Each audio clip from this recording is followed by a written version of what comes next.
Hey there, friends! Thank you for tuning in today. In this episode, we are honored to welcome a distinguished guest whose journey into the enigmatic realms of UFOs and the paranormal has spanned nearly 4 decades. Our guest, Preston Dennett, embarked on his exploration in 1986, driven by the profound realization that those closest to him were encountering unexplained phenomena of an extraordinary nature. As a dedicated field investigator for the Mutual UFO Network, Preston has delved into the mysterious and unknown, conducting interviews with hundreds of witnesses and immersing himself in the investigation of a wide array of paranormal occurrences. His extensive research has not only solidified his standing as a respected figure in the UFO community, but has also earned him recognition as a seasoned ghost hunter and paranormal researcher. As an author, Preston Dennett has written more than 30 books and contributed over 100 articles on UFOs and the paranormal. Several of his books have climbed the ranks to become Amazon UFO bestsellers. His words have graced the pages of reputable publications, including Fate, Atlantis Rising, MUFON UFO Journal, Nexus, Paranormal Magazine, UFO Magazine, Mysteries Magazine, Ufologist, Phenomena Magazine, and Outer Limits Magazine.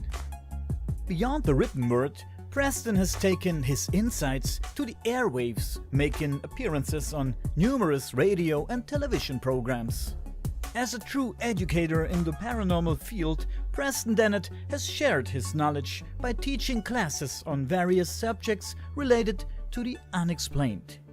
His lectures have resonated across the United States, enriching audiences with a deeper understanding of the mysterious forces that shape our reality. So let's climb down the rabbit hole and explore the extraordinary and mysterious with a man who faces the unknown head-on.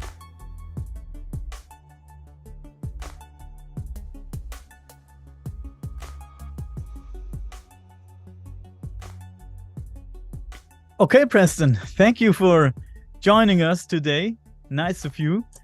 It's been a while since our last conversation, and since then I've been checking out your YouTube channel, and I can see how many exciting videos you produce. That's awesome. I am, and also many listeners of our podcast, are big fans of your fantastic reports about abductions, close encounters, and other strange events. And at this point, I would like to mention once again that Preston is also the author of many very interesting books. You can find a good overview on his homepage, which I have linked in the description. And before we talk about some cases, some very interesting cases, I'm interested in your opinion, Preston, if you don't mind, on the current events related to the UFO/disclosure story. We have now Mr. David Grush telling us fantastic things about non-human technology, non-human biology. It's kind of like a deja vu, because many years ago, a man called Bob Lazar came along and reported something similar. And this time there's a few men of higher rank behind it, but it feels like we don't know anything for sure, despite all the hints, right? What do you think? Yeah, well, he certainly seems to have a great resume. There's no one who's really challenging that. Of course, he hasn't provided publicly, I should say, any evidence to support his story. But he's saying what Bob Lazar and what hundreds, if not thousands of people at this point have been saying for quite some time. So I found his testimony really compelling in a lot of ways. I wish he had gotten more time to speak. Seemed like the senators were talking a lot more than the actual witnesses. But the whole hearing went a lot farther than I thought it would, honestly.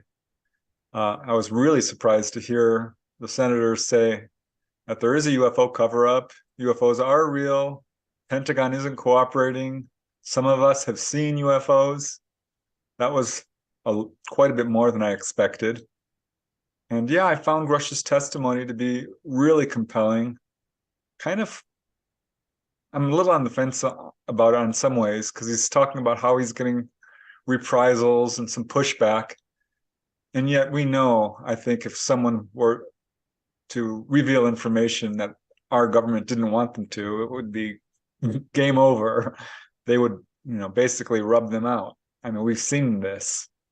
So it feels like I'm guessing here, but I'm wondering if it's sanctioned to a certain degree. If they're like, okay, we want you to come forward and push forth this narrative. And it seems very controlled, very rehearsed.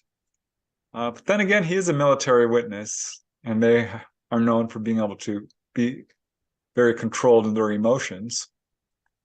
But really compelling testimony, and I think unprecedented in a lot of ways, because we really haven't heard anyone talking about crashed UFOs and ET bodies in that high of an official setting. We talked about sightings, they've talked about various things like that. But so that was absolutely fascinating to watch. And I think a step forward for sure. Though I wouldn't call it disclosure. This was all talk. This was not our government's officially admitting really anything or providing any kind of evidence whatsoever. It was all talk, no action. Right. I don't trust our governments. I don't think they're ever going to willingly disclose. Cover-up is still in place. Yes, this was movement, which is awesome to see, but not disclosure. Right. I have the same feeling. You said it seemed a little bit rehearsed. I think that was the term you used. I had the same feeling, and I remember the first TV interview he did, and it looked. I had a strange gut feeling while watching it. He was very excited to talk about these things. I had a strange gut feeling, to be honest. I'm not sure what to think about it. I follow it. I'm excited, but not too much. But do you see the similarities to Bob Lazar's story, and what do you think about that? Oh yeah, I supported. I should say I believed Bob Lazar from the beginning, and as the years progressed, I think he's been vindicated over and over again. And while he has been viciously attacked at times, I don't think anyone has effectively been able to debunk his story. And while he was pretty much alone, not entirely. I mean, he wasn't the first whistleblower ever to come forth and say these kinds of things, but he was certainly an early one. And yeah, it was very interesting to see the similarities. Because, with Bob Lazar, they did do their best to erase his history. And he had a real hard time proving who he was and that he worked at Area 51, but he did. And since then, there's been a bunch of Area 51, in Nevada, insiders who've come out and said essentially the same thing. Yes. And I have to tell you, some contactees have told me that they believe his story because the craft they were on looked just like the drawings he made. So there's little bits of information here and there that just continue to confirm what Lazar is saying. And yeah, when he talks, you can, this is again purely intuitive. You really get a sense of his honesty. Whereas Grush, my intuition is like, and I don't want to rely on intuition because I'm really much of a fact-based kind of researcher. I prefer facts only because you can go right down the rabbit hole speculating. Yeah. But gosh, it sure is interesting to hear so many people coming forth now, and this subject being taken seriously. And to me, that's the best takeaway from all of this. This is a subject that our government is now being forced to admit has validity to it. And this is bringing in crowds of people who are taking a second look at the whole phenomena in general and giving it a whole new level of legitimacy. Have you seen Bob Lazar on Joe Rogan's podcast? I think it was recently. Oh, I don't know if I saw the recent one. I've seen a previous one. I'm not sure how recently you're talking about, but yeah, he did a very compelling interview with Joe Rogan, who is not an easy guy. He'll ask the hard questions. Yeah. It's a little rough on the witnesses, which you have to play the devil's advocate to a certain extent, I guess. But yeah, I think Bob Lazar held his own. Yeah, that's true. I'm still not sure what to think about Bob Lazar, but I used to tend to be honest, to not believe everything he said in the past. But after Grush came out, I thought maybe I should rethink. But It's little to be gained from, going forth with a story like that. right, People are going to come at you hard, and they did. So why would he even bother to do that unless he felt compelled to do the right thing? right, Which is basically what Grush said. He's like, people need to know this. And that was, he said, his motive for coming forth. right. If I remember correctly, you spoke in a podcast with uh, Raymond Szymanski, who worked at Yes. the Wright-Patterson Air Force Base in Daytona, Ohio in 71, I think. And he said that he was told that there were UFOs and alien bodies there. If you don't mind, can you get a little bit into this story? Yeah, I think anyone who is interested in the UFO subject and researches it will have heard of Wright-Patterson Air Force Base, which has basically become really famous because this is where our government studies foreign technology. So if an aircraft, advanced or otherwise, coming from a foreign country, comes to their attention, that's where they study it. And apparently this includes extraterrestrial aircraft, because if you trace the cases of UFO crash retrievals, most famously, of course, Roswell, it leads directly to Wright-Patterson Air Force Base. And there is a good number of insiders who claim to have worked there, like Raymond Szymanski. But Judith Crane, I think was her name, who said that she was in there. It was her job to basically catalog all the little pieces that had come in. And she revealed her story on her deathbed, as a number of whistleblowers have. So, yeah, I think the testimony coming out is, while anecdotal, with multiple people saying basically the same thing, it lends a level of credibility that's hard to ignore. And Raymond Szymanski, talking to him, he's very level-headed, somewhat skeptical, actually. I mean, we were arguing over whether or not Roswell had, not arguing, but debating, I should say, whether there was good evidence of actual ET bodies in the Roswell crash, which I think there are enough testimonies to say we have to consider this seriously. But he couldn't find any paper trail or any affidavits or anything that spoke directly to that, but said, yeah, he thinks that there's definitely a possibility that there are bodies, but certainly extraterrestrial technology or hardware. And what I found most interesting, speaking with Raymond directly, was that it was very freely and openly discussed among the employees there, which, are some 10, 20,000 people. I mean, it's a huge base. And he was there as a young man and immediately started hearing accounts from this. So it's like an open conspiracy, an open secret. People are discussing it freely. But of course, it's a very compartmentalized base with many top secret areas that people can't get into. And yeah, I mean, the more you look at it, I think the evidence is very compelling that we do have these extraterrestrial hardware, and it's being reverse engineered or certainly stored and studied primarily at Wright-Patterson, but really in Air Force bases across the United States and the world, for that matter. But he never actually saw something himself, right? Correct. If he didn't say that, he alluded to working on some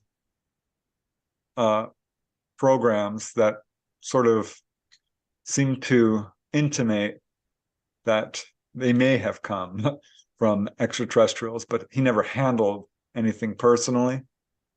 Wouldn't discuss his level of secrecy, or because people are given Yeah. non-disclosure agreements and Yeah. classified levels of secrecy. And he's told me flat out, don't even ask me because I can't tell you, which definitely was thought-provoking because we know there are so many people out there who can't talk because they're basically will lose their job, they will lose their retirement, they will be attacked. I mean, it's a big deal to reveal information that you swore under oath and signed agreements not to reveal.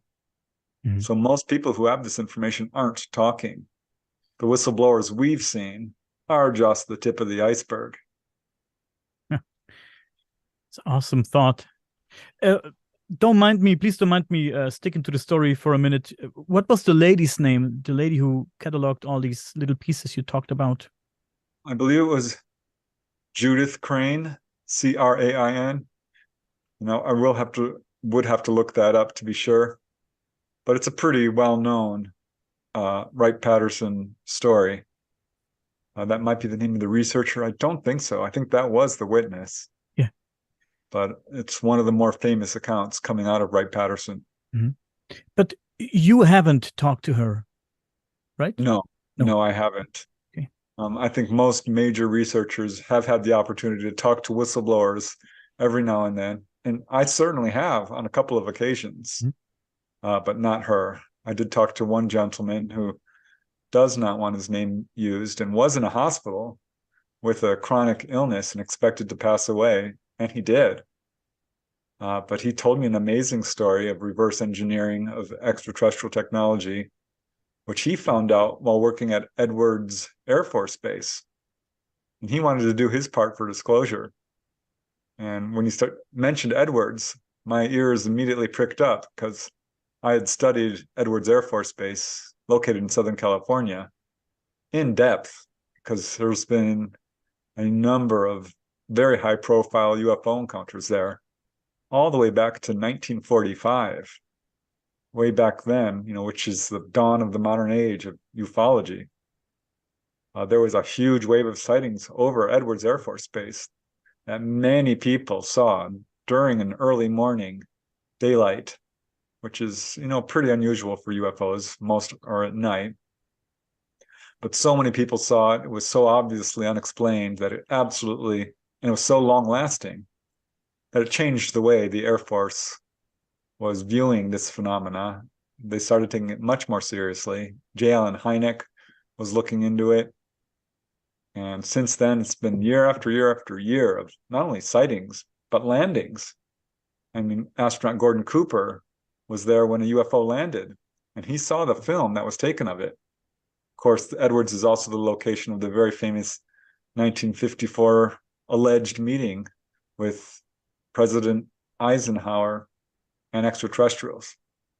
But anyway, that's all background for what this gentleman told me, who said that he was a subcontractor, a civilian subcontractor who often worked for the military and was called to Edwards Air Force Base for a job and was walking with his employer across a tarmac by a warehouse with a huge open window and heard this low buzzing noise, turned and looked, and inside of this hangar was a little tiny flying saucer about the size of a sports car, a tiny little vehicle.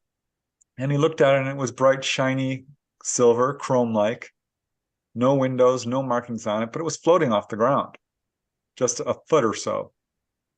And he was astonished to see this thing because it was clearly not normal. And he turns to his employer and says, "What's that?"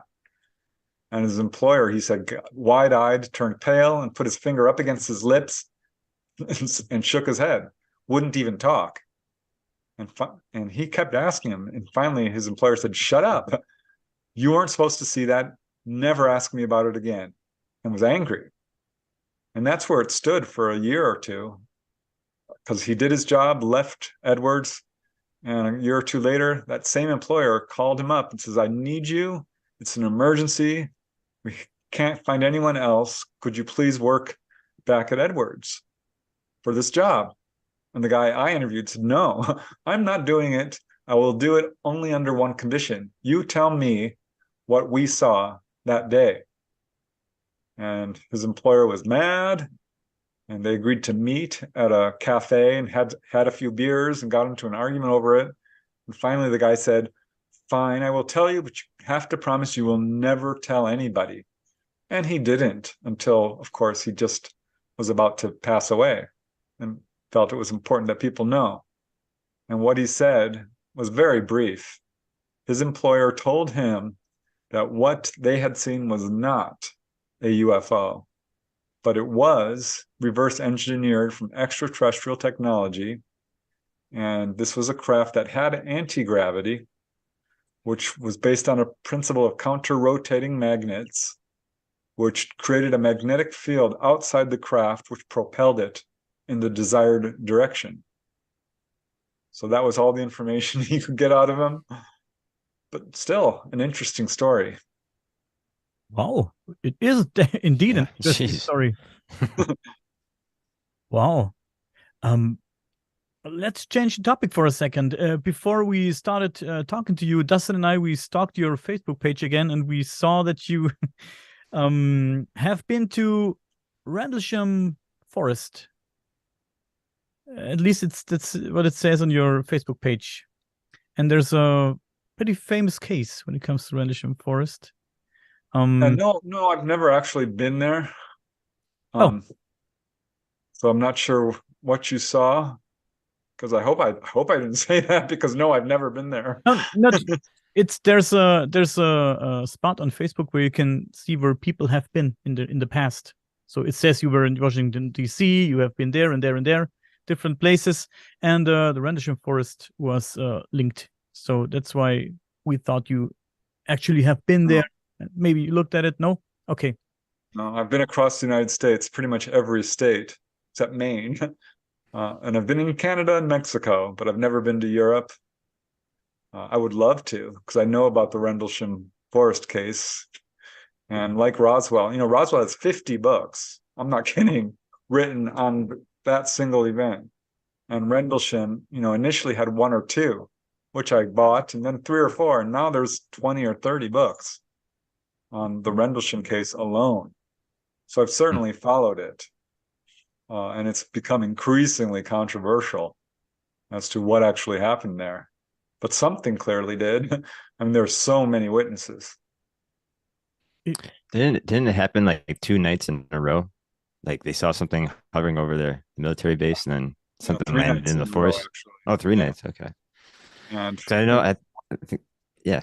Sorry. Yeah, honestly, more than that, because there's a history in that area of UFO encounters stretching quite a while back and continuing on afterwards. But yeah, some really interesting physical evidence in terms of something landing there. They found high levels of radiation. There was, of course, the very famous audio tape by Colonel Halt, where they went out there and saw it and were talking about it as it happened, and beams of light coming down, and reports of ETs outside the craft by a few of the people there. Forget his name, Jim Peniston, I believe. It's one of the primary witnesses. Steve, what's his name? His last name is Warren.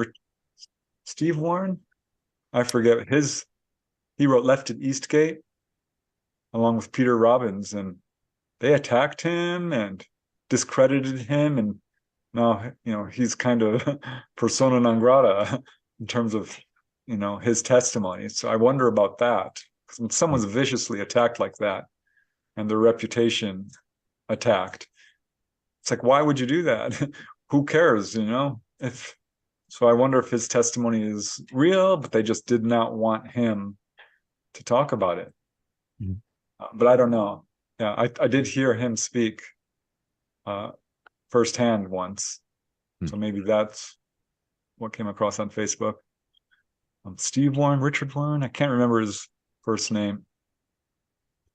How did the witnesses describe the beings outside the craft that you talked about?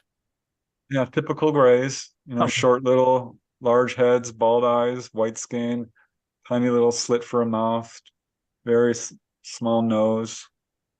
I think jumpsuits. There are some who feel that this was government as well, and the whole kind of mind control thing going on. I don't know. It's just, there's so much to that case that it's very hard to discern the truth of what actually happened.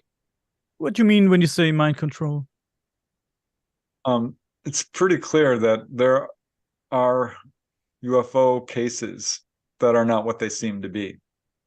And particularly with like MILABs, military abductions, where people are reporting very negative encounters with ETs that aren't ETs at all. These are called MILABs. And the evidence is growing fast in the number of cases that point towards this not being extraterrestrial contact, but in fact a government program where they use mind control techniques, drugs, psychotronic technology that can create hallucinations, basically, hypnotism, every tool at their disposal to fake an ET encounter and make it very, very negative, because that is this is their agenda. They're promoting a ET threat narrative, which, if you pay attention in the UFO community, there's a lot of talk about an upcoming false flag or a fake alien invasion. And I'm worried about it because the evidence does not support that. I've studied the firsthand onboard cases, and don't believe me, look at the accounts of the contactees, and you will see that the ET agenda is benign, or actually quite positive. Their agenda is one of healing, teaching, guiding, informing, warning, trying to wake people up. It's very clear. And our government is trying to counter that. And they're doing it quite effectively, because a lot of people are quite scared of UFOs. And there's a lot of fear surrounding this subject, an enormous amount of disinformation. Yeah. And researchers and, quote, experiencers out there who I think are flat out lying. I really do. It's a mess. It kind of reminds me of the case of Robert Taylor in Scotland, 1979. I don't know if you know that case, where he was walking his dogs nearby a forest, and he saw an opening in this giant ball with tripod legs, and two other balls came out of it with spikes that rolled towards him. And he said it smelled like burnt tires. And when it got close enough, he just got knocked out. And he just woke up on the ground all scuffled, and he came back. His wife was all worried, like, what the hell happened to you? And he's like, you won't believe what happened. And he got the police involved and had them investigate the area. And they saw the ground was disturbed, obviously, where he said this all occurred. So that could have been maybe reverse engineered, because I wonder maybe about AI it. or I don't know. It's a very unusual case. When there's a case that is completely unique, I kind of put it on the back burner, because the best way to determine the truth, I think, is to get a consensus of cases. When you hear so many people describing grays, so many people describing the round rooms on board UFOs with indirect lighting, being physically examined, and ETs saying, have no fear, you won't be harmed. You begin to build a sort of idea, a picture of the truth, because the best evidence is the huge number of cases. It's not just one case that can provide the truth, it's all of them. And his case has some unique elements, but by all accounts, it's a legitimate case. I mean, there were marks on the ground. Something very unusual happened to him. Yeah. I don't know that he actually saw ETs. We can't say for sure. No, I guess his pants were ripped up pretty good by the spikes that came towards him. So again, the physical evidence of that is pretty I love interesting. it when a case has physical evidence, because that always, of course, raises the credibility. Or when there are outside witnesses or medical evidence or animal reactions or electromagnetic effects. sure. Yeah, have you heard of the case of Joe Simonton in Eagle River, Wisconsin? Sure With his have. yeah, that's awesome case.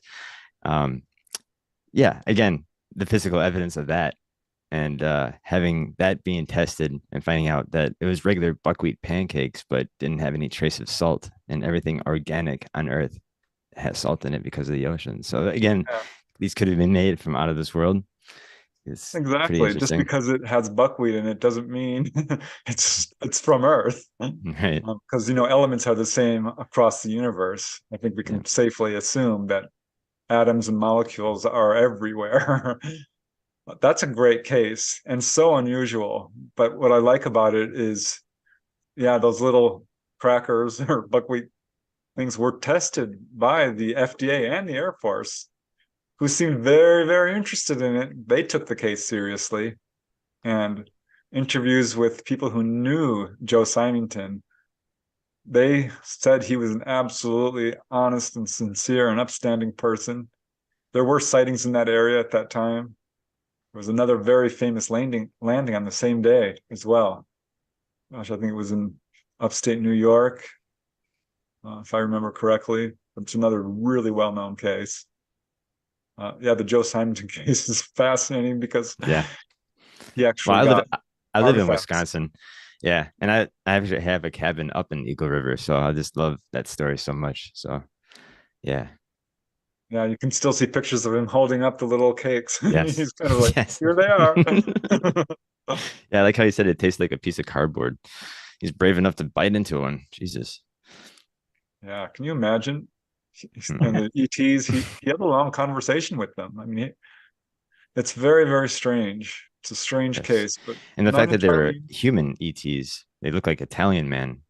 I think they're a little darker which skin. comes up quite a bit. I've heard that same description from other people. I mean, personally, even, which Mhm. to me has such important implications because people are always talking about grays, grays, grays. And in fact, there's a lot of different humanoids, and a good number of them are people that look just like us.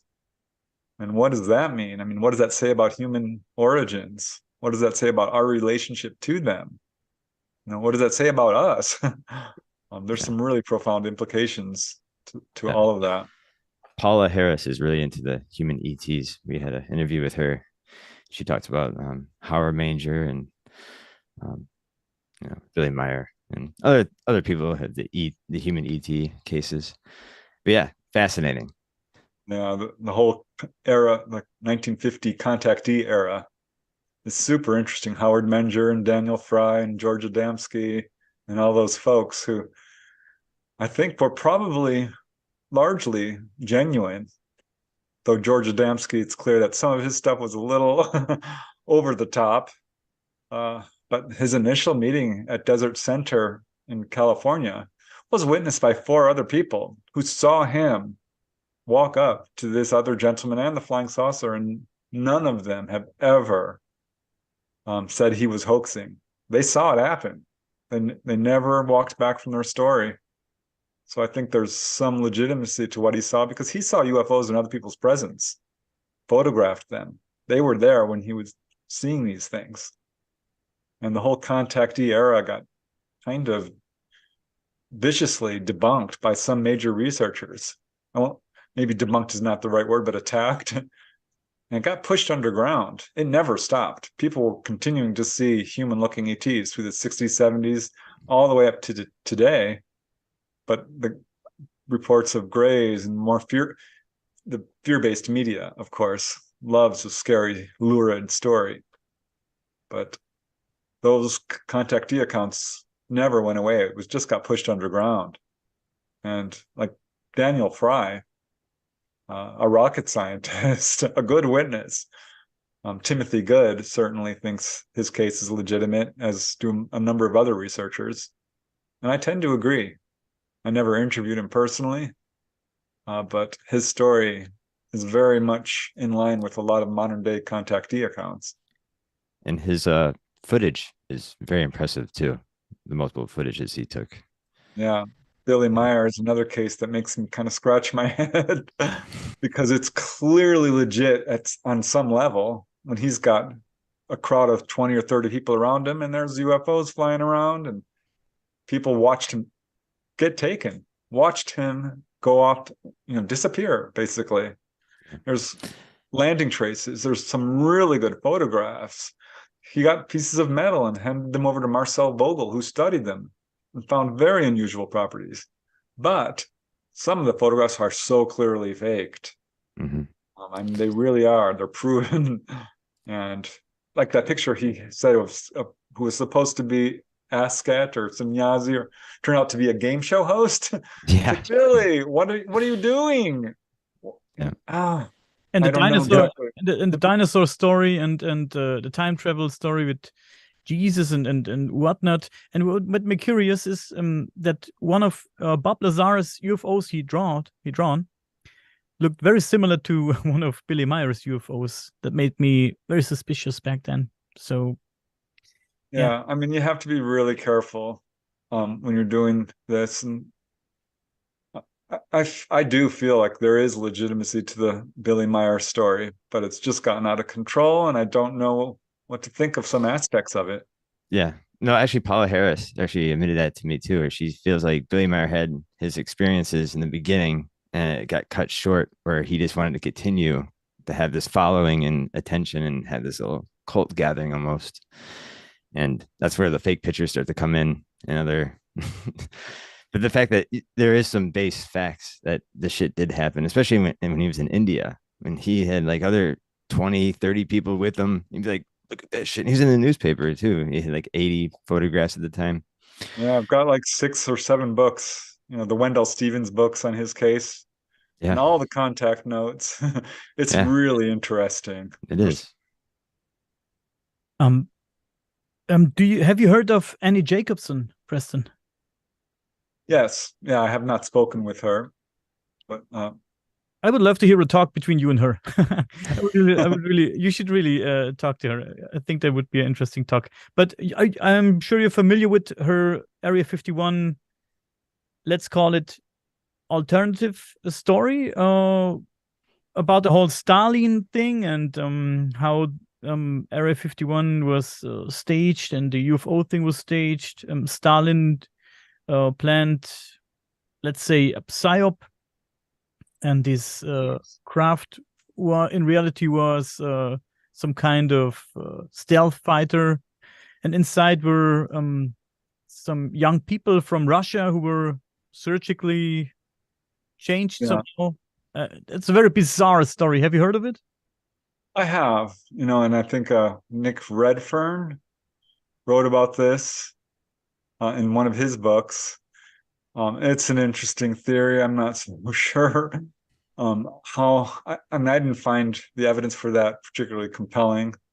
That the bodies people saw were surgically altered Russian children. That seems quite a stretch, a real leap. I don't know. I'm skeptical by nature. It's funny because I came into this field as a complete skeptic, found out it was real. It absolutely knocked me over, and I had to reassess everything. And in a weird way, although I'm sure UFOs are real, having seen them myself and interviewed so many people, I'm even more skeptical because I was lied to for so long. And our governments are lying, and there's misinformation and disinformation that's very clever. So I'm really skeptical of all these accounts unless I mean, there's such a big difference, a wide gap between belief and personal knowledge.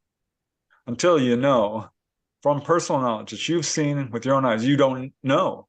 You can believe what you want. So I just don't know about that. I think something happened at Roswell. It's my belief it was an extraterrestrial craft. I think there's enough cases like it that fit right along that. I don't think it was Russian children. That's certainly not what the witnesses were describing when they saw them.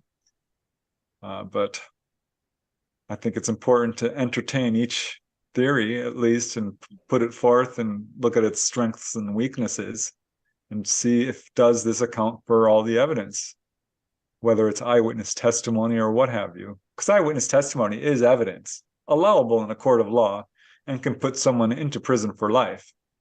So people say, oh, it's not evidence. Well, yeah, it is. Science is based on anecdotal observation. It really is. You can't just throw out eyewitness evidence because the person doesn't have a photograph or a piece of metal or an actual body. But Yeah, there's a lot of wild stories. I mean, people have every explanation in the book for the UFO phenomena, from time travelers to interdimensional beings to demons to an intelligence that wears different masks and masquerades as various supernatural beings. And of course, extraterrestrials, which I think is the theory that by far, I don't even like to call it a theory. I think it's pretty well established. And if these UFO crash retrievals are true, and I think they are because there's so many of them, all bets are off. Our government knows what this is. They've got the craft and bodies. This is extraterrestrial. Maybe not everything that people are seeing, but I think it's pretty clear that our government is in possession of ET bodies and ET craft, and they know what this is. It's not Russian children. It's extraterrestrials, people like us, biological beings from other planets, or humanoid in nature, but just a little bit different from us. Not that different. I mean, there's eyes, nose, mouth, head, arms, and so forth. So, and this is exactly what so many contactees have been told, that we're not that far removed from each other. We share a common heritage. So I find it's a fascinating subject, and so many avenues to explore and levels to it. Just when you think you got a grasp on things, along comes another case, and you're like, oh gosh, what does this mean? You know what I mean? It raises all kinds of questions. We talked about human-like ETs before, and you said we have to, yeah, you said we maybe have to question our origin. And what is your personal opinion on that? Or let's say you talk to a lot of people, you talk to a lot of witnesses. Are there reports that gives us a hint on that topic? Oh yeah, after talking to literally hundreds of people and kind of comparing their stories, I think we can say with good certainty that we did not evolve here on this planet. And more recently, I interviewed a lady by the name of Dolly Safran, who turned out to be a really good witness for a number of reasons. She's super intelligent. She's a former nurse, worked with the Department of Defense, and is what I would call a fully conscious contactee. And by that, I mean she doesn't need hypnosis to recall her encounters, doesn't have fear, so she's not looking at it through the lens of fear, which distorts your perception. She's fully conscious and has been since age 14, and has had very extensive encounters. And yeah, the ETs told her basically what other contactees were told, who I've interviewed, that we did not originate from Earth. And at one point, we actually lived on Mars, which I found super fascinating to hear that so many people saying that. She also mentioned that the ET's home world is in the Orion system. I thought, wow, here we go again, because that is another thing I've heard before. She was able to really bring home a lot of the information that I was questioning. Like, are these craft themselves living beings? Because so many people have told me that. And she's like, oh, well, yeah, in fact, they are. They're embodied. They are partly biological. The craft themselves are alive, as we would think of it, embodied. That was fascinating to hear. She also described how these craft are flown psychically, because they taught her how to fly these craft. I mean, she became a UFO pilot, which sounds incredible, but I've interviewed other people who said this. And she really filled out all those blanks, answered all those questions I had. In fact, Grant Cameron, who you may have heard of, a Canadian researcher, just put out a book called Sky Pilots, where he interviewed some 40 or 50 people who were taught by the ETs how to fly the craft. And it's all done psychically, which is so interesting, because when you talk about crash retrievals and the government going into these UFOs and not finding any controls or engines or it's almost nothing is in there. And Dolly explained, what the ETs told her and what she observed herself firsthand, that these craft are embodied and you hook up with it and it's flown psychically, and their technology is largely psychically connected, or I'm not sure what the right word would be, but psychically driven or based might be the best or most accurate term. So yeah, there's still a lot to learn about this, but I think we are making huge progress in understanding what's going on, and that our relationship to them is much closer than we imagine. They look upon us as brothers, sisters, as, children, friends, and that we do share a common heritage. I like the idea that the crafts themselves are maybe living beings, as you mentioned. In the other podcast project, I discussed the idea that aliens might come in the form of liquid AI. In some kind of way, they are integrated in the craft, and they don't have to get out. They don't have to have a physical body. I like the idea. Maybe some kind of liquid aliens, liquid AI. That's interesting, since we talked to Professor Aviloop not too long ago, and he said possible alien civilizations that travel the interstellar space might come in the form of a post-biological, some kind of being, because it's the ideal form. They don't need to care about oxygen or bacteria, virus. It's right. AI we are in the perfect form. We ourselves are, in the third dimension. We're embodying these third dimensional flesh and bone bodies, but our true selves are interdimensional. We come from the other side. We have a soul, which resides in the higher dimensions. And from what I can tell, what Dolly Saffron has told me is these craft are embodied by fifth dimensional entities who have left the physical body behind in terms of, existence. They can come down and embody a craft, which is, interdimensional in and of itself.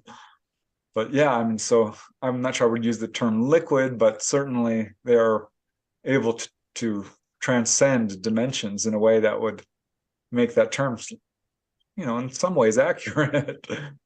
And these craft themselves are so incredibly advanced. People wonder, how advanced are these guys from us? Is it hundreds of years, thousands, millions? It's closer to billions, according to Dolly Saffron. That's what they told her. Billion. So, yeah, and these craft can do things.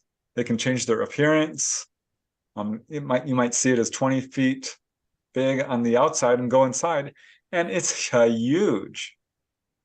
They're transcending time and space. I heard about a case like that, like some whistleblowers saying that they witnessed somebody going into a craft and was only in there for 5 minutes or less, and said that they were in there for like 4 hours. Or no, it's the other way around. The person was in there for 2 minutes, came out, and the guy said, "You were in there for like 4 hours." Yeah, there again, was a very famous case in Brazil where a guy, the time and space, yeah, can be bent in these ships too. One guy went in, was in there for a few minutes, came out. He had a 3 or 4 day growth of beard. Yeah, or like Travis Walton. He came out with the full. Well, Dolly beard. Saffron talks about that. They take her up. She does her thing. She's there for 2 hours sometimes, but a couple of times, weeks, or more than a couple of times, or even up to a month, comes back, and in only minutes have passed. And I've got other cases like this. They will pull. It took me a long time to sort of try to get a handle on this, and I still don't fully understand it. But they're pulling you out of the time stream. Time is not what we think it is. We experience it as a sequential series of events that we can easily measure. But the ETs have the ability to pull you out of that time stream and do whatever they want to do in another dimension where you're still experiencing a much longer length of time, and then coming back, and minutes have passed. That's amazing. A lot of cases like that. Since you talked to a lot of people and heard a lot of thousands of reports from people that actually that claim they have actually talked to aliens, do we have an explanation of what the missing time phenomena and the Oz factor, stuff like that, of what it actually is and how it's created? Yeah, well, let's start with the Oz factor, which was coined by Jenny Randalls, which is super interesting and always made me wonder, because when someone suddenly looks up and there's a UFO, or even before they see it, it's as if this eerie cone of silence envelops the area. And they won't hear the crickets, the bugs, the traffic, the wind. In fact, you could be on a busy street, and I've talked to people who've had this exact experience. One lady I interviewed was on La Cienega Drive in Los Angeles, which is never empty. She's 9 months pregnant, about to have her baby, sees this orb drop down the size of a grapefruit, and it's circling her car, and she looks around and there's no traffic. This is impossible. This can't happen. And I always wondered about this, because there's case after case like this where there should be traffic there. And people are describing how it's absolutely silent too. So I'm thinking, gosh, what is going on here? Did they divert the traffic? And that was kind of my theory for a while. And I've talked to Dolly Saffron. I keep bringing her up because she's become my go-to gal for a lot of this. And she explained it in more lucidly and in more detail than I've heard anyone else. And basically what's happening is you're in that same area, but you're pulled out of that dimension, the third dimension, to a degree. So the traffic is still there. It's just that you, in essence, have been pulled out of it. And this is when people might feel paralysis.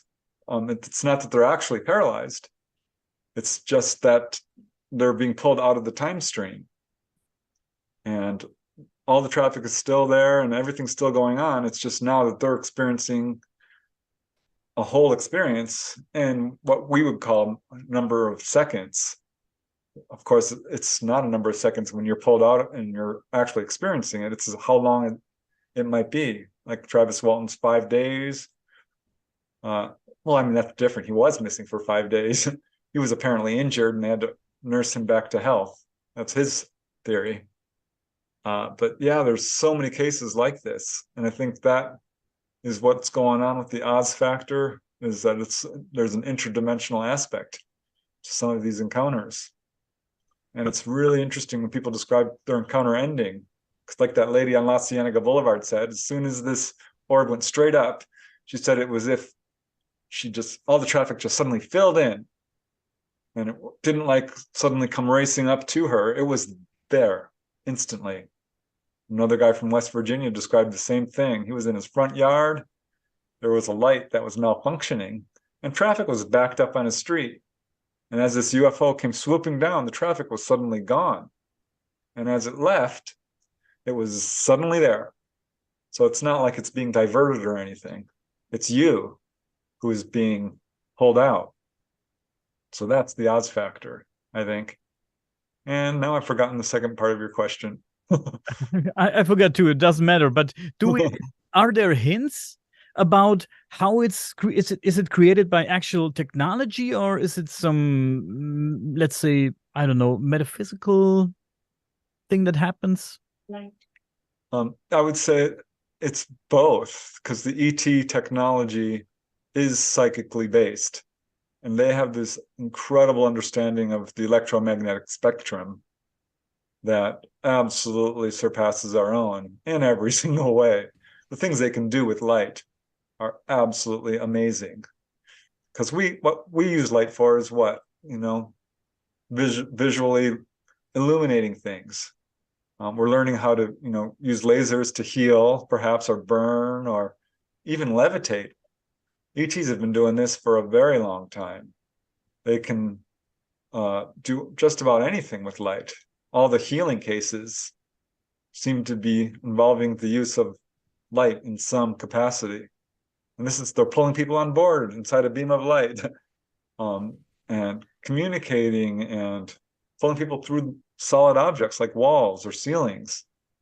So I think that's what we're looking at. It's use of the electromagnetic spectrum in ways that we are only beginning to understand. It's kind of funny what you said about the light. It kind of reminds me of ET with his finger. Yeah, Yeah, it's funny that's because amazing. some of the healing cases, the ETs are not using tools necessarily. They're Mhm. using hands-on healing.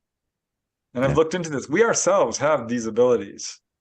I wrote a book on human levitation, which sounds crazy, but it's been proven in a laboratory setting. It's in every culture, almost without exception, across our planet, reaching back thousands of years. We have the ability to levitate.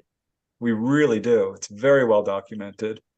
And there's a good number of cases where people who are levitating are emitting visible light out of their bodies. So people see ETs, coming through the wall, glowing, levitating, healing, doing all these things, which we think is technology. And in some capacity it is, but it's also psychic as well, or unnatural ability that all entities have. There was a medium, Carmine Marabelli in Brazil, who was studied by scientists and demonstrated levitation and walked through the wall, went right through the wall. And there are other cases of that.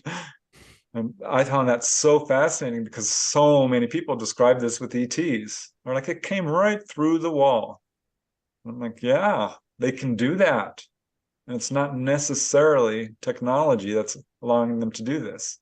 I think it's both, honestly. I still have a lot of questions about this.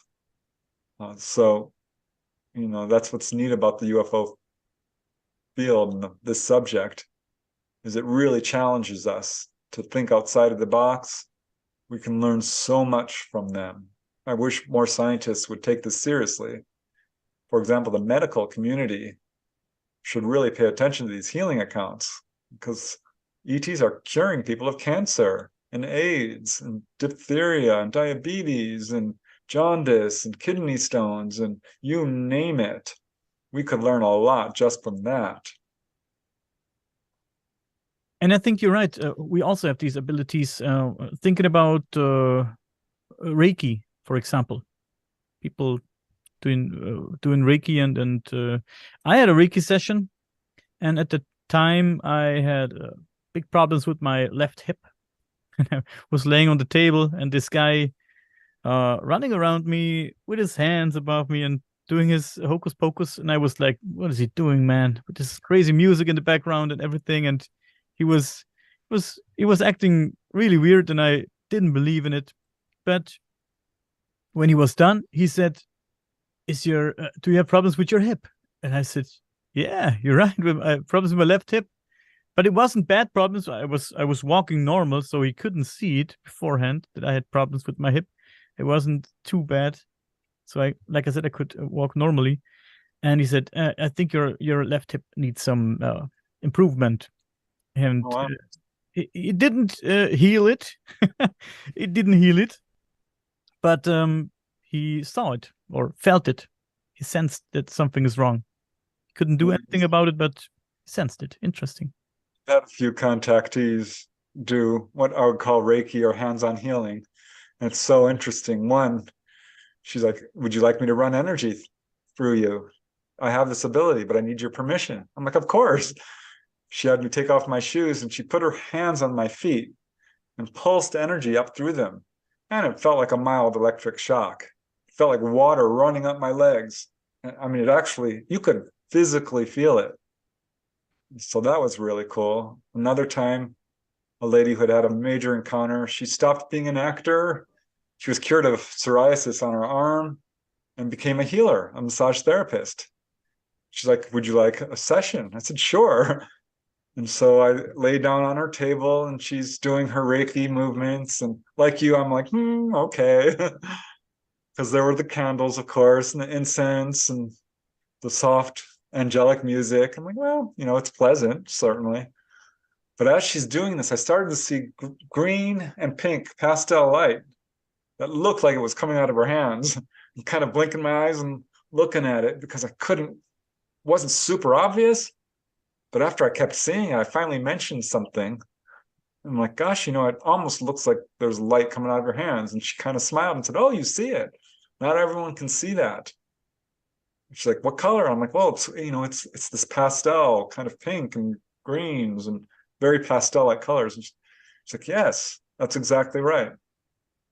And yeah, I mean, it's amazing. One lady I interviewed, she was a telephone operator. Pat Brown was her name. Really neat lady. She ended up quitting her job to become a healer. And she says she's doing these healings and she's very effective at it. She has testimonials from people who she's helped. She says that she's doing it, blue light comes out of her hands and she can see the grays. You know, she's in contact with grays and they're up there in their ship. And she says it looks like they're doing fiddling dials or whatever to try to facilitate the healings and connect with her to do this. And some people have reported seeing blue light come out of her hands. So that's not uncommon. A lot of contactees come away from their experiences with a whole bunch of abilities, healing one of them, but levitation, clairvoyance, mediumship, astral projection, remote viewing, channeling, you name it. All kinds of natural abilities, not supernatural. They're not paranormal. The laws of the universe are not being broken. We just don't understand it. That's, I think, why we call it paranormal. It's a misnomer. But these are absolutely normal human abilities. And this is one of the biggest ET missions, is to wake us up to all of this. Telepathy, for example. Just think how much the world would change if we could read each other's minds and be telepathic and know when someone's lying. And all the politicians who are so corrupt and lying and full of greed would not be elected anymore because we could spot you a mile away. That's what we really need to do, is come together. The ETs have said it over and over again, that love is the answer. That's what Wazga, Betty Andreasen's main gray contactee, said. He told her, love is the answer for humankind. He said, everything you need to know, you can learn from nature. Really wonderful statements that are so true. And I know I'm an optimist. I'm a bit of an optimist, but I really think it could make a huge difference if we would just treat each other with compassion and love and allow truth to guide our actions.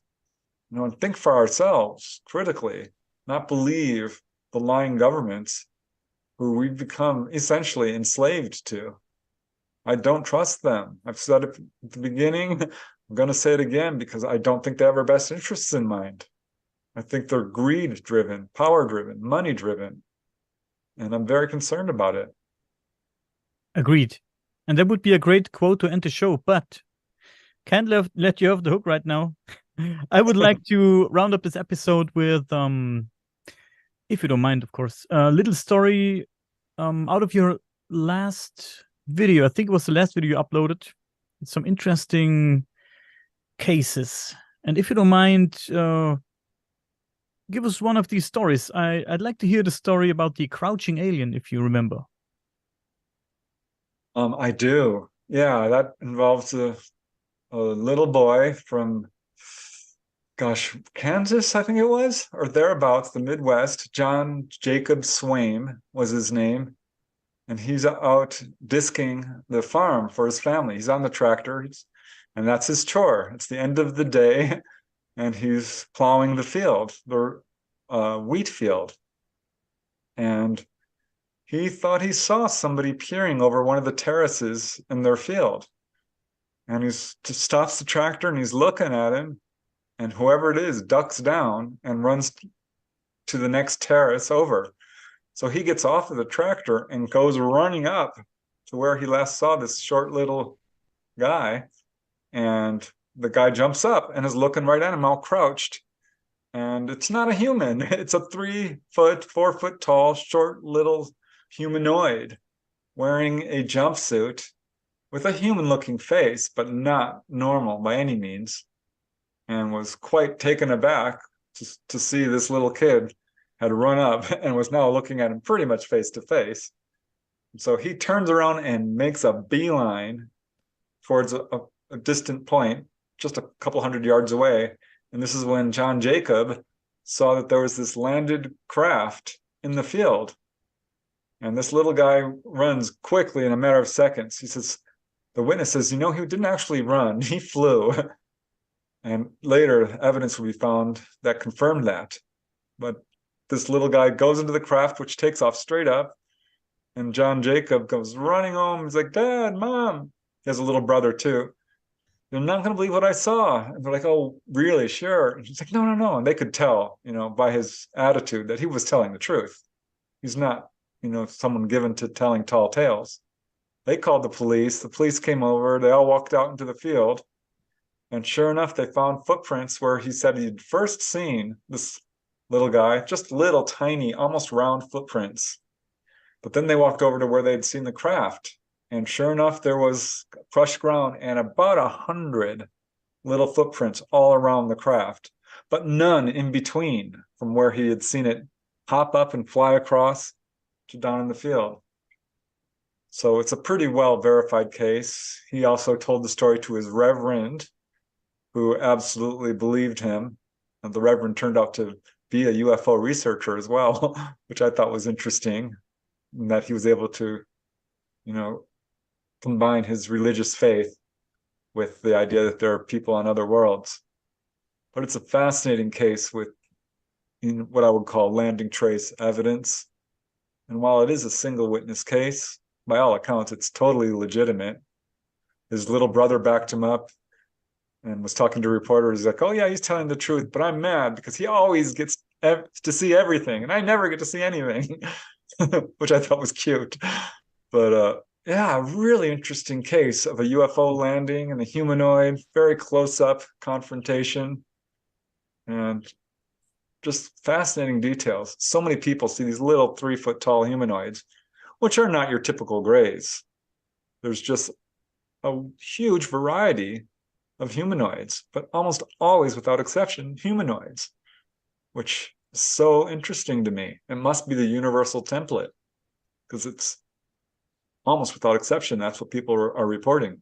Yes, that's true. A universal template. It's a great way to put it.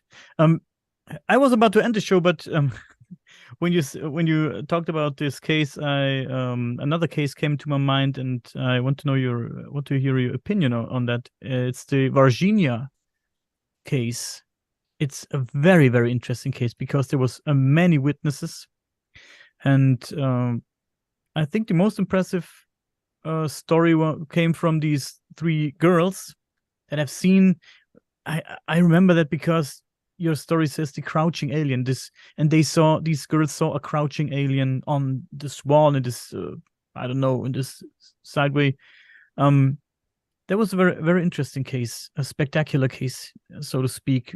There were reports of this ugly smell came from these aliens, and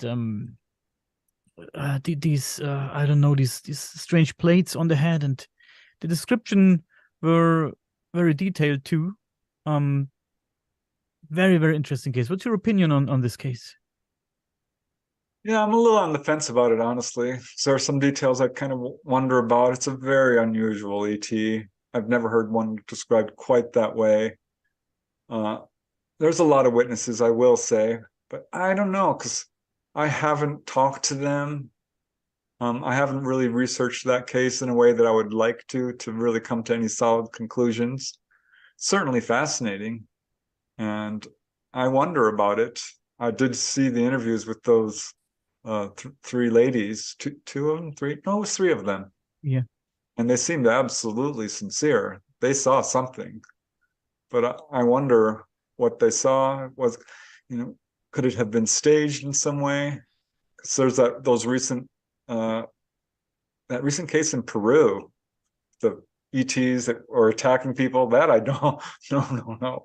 I think that is probably my lab or disinformation or a setup of some kind, because it's just off the charts. It is. Yeah. Not like anything I've heard. Right. Well, back about with that case, I think there was 2 aliens. I think they found another one dead or was dying, and one guy actually physically held this thing and brought it to the hospital, and they're like, no, you got to get this thing out of here, and smell it. And then this guy ended up dying days afterwards because of this, maybe radiation or whatever gel or something was on this alien. Yeah, I don't know. something very, very interesting. strange happened. Mhm. And I think we're still that's the kind of cases that's going to keep on giving because we haven't heard the last of it. It's like Roswell. What we hear is just the tip of the iceberg of a lot of these cases, particularly if it involves a crashed UFO and bodies, because the vast majority of the information is covered up ruthlessly at times. So I really wonder what's the whole story behind that case in particular. Sure. And I wish I could speak with it on more authority, but I just know what other people have read in the media. Isn't that like another guy too with the Roswell case where there's like a chunk of metal that he brought home with him and he threw it in a well and his hands, he's got like crazy arthritis and like just like yeah, that's deformed. The Aurora, Texas case, 1870 or thereabouts, where a UFO crashed and they threw some of the debris into this well and the whole family got arthritis really bad. Supposedly they buried him in the graveyard in Aurora, Texas, and that was moved or taken or covered up. Or it's a one of the earliest modern day accounts of a UFO crash. Sure. But clearly something happened because it's very well known to the people who live there and the relatives of the people. It's like the cause and the effect, like touching something and then physically getting sick or having your body, get deformed from it. What about the brutal smell? Have you heard accounts of like that before? With the Varginha case, no. Yeah. No, I've heard people describing the smell of UFOs. They do have an odor inside, and ETs too, which Willie Strieber talked about it. He said they smelled kind of like cinnamon or burnt cardboard. A couple of witnesses used the same term, woodsy. They have a subtle body odor. Yeah. So yeah, there's I did a whole video on that and the study of that. I wrote about it in one of my Not From Here volumes. I've got 4 volumes. I'm putting out a 5th. The smell of UFOs, which I thought was super interesting because it basically broke down into 2 categories. What I would call electrical odors like ozone or metallic odors, which really speak to the fact that these are machines of technology and not something that's a spiritual phenomena. Right. But also when people are taken on board a craft, they're smelling organic odors. And they often use terms like, well, it smelled like a locker room or a little bit cheesy or stuffy or, this sort of organic odors, which speaks to these ETs being, again, not a psychological or spiritual phenomenon, but absolutely organic, a body that gives off odor, much in the same way we do. So I think there's some important takeaways, and that's an aspect to UFO encounters that deserves more study for sure. Yeah. Man, it's so interesting. There's so many things to discuss and to explore. Thank you so much for being our guest today, Preston. It was awesome. Always a pleasure. Thanks, Daniel. Thanks, Dustin. Yeah. It's a lot of fun discussing this subject, and it's so important. It is. I look forward to the day that this is taken seriously, where the ridicule and disbelief goes by the wayside and disclosure happens. Like I said, I don't think our governments will ever willingly do it, but I also feel like it's inevitable because you can't hide the sky. Truth is truth. You can distort it, you can hide it, you can cover it up, but you can't destroy it. We all have cell phones too, so we can be there. Right? UFO hunters ourselves. So the day's coming where this cannot be hidden any longer. And I don't know if it's going to take 10 years or 1 year or 100, but sooner or later, the truth is the truth. There's just no way you can run away from it because it is what it is. Agreed. Please stay with us for 2 more minutes, okay? You got it.